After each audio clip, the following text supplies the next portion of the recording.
C'est une décision de justice qu'a rendue la Cour d'appel.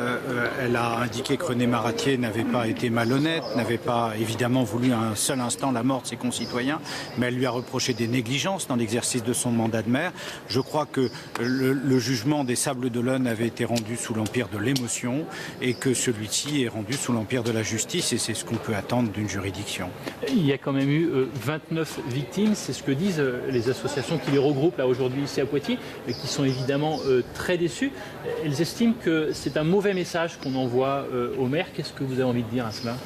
Pas du tout. Le message des Sables d'Olonne était un message d'élimination pour un homme de l'âge de René Maratier. Ça disait au maire, n'exercez plus vos mandats, il y a trop de risques à le faire.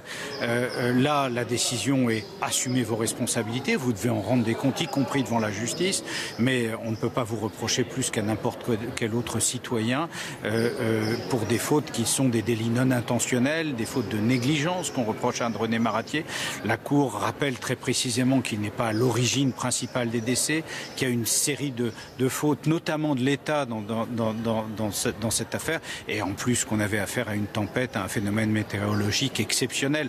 Donc vouloir faire de René Maratier le seul à l'origine de ces 29 morts, c'était une erreur judiciaire qu'avait commis le tribunal des Sables d'Olonne. La Cour d'appel vient lui rendre aujourd'hui justice. Une dernière question, maître. On a tout de même l'impression, en tout cas c'est ce que disent les associations qui représentent les victimes, que justement les 29 victimes sont oubliées à travers cette décision aujourd'hui.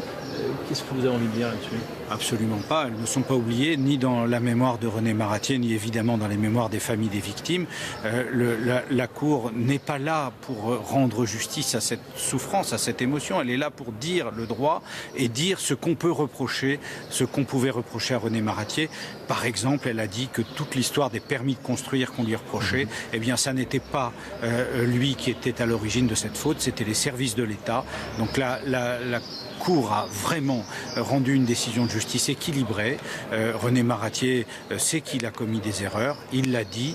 La Cour l'a entendu, mais elle ne l'a pas condamné d'une manière inadmissible, comme l'avait fait le tribunal des Sables d'Olonne.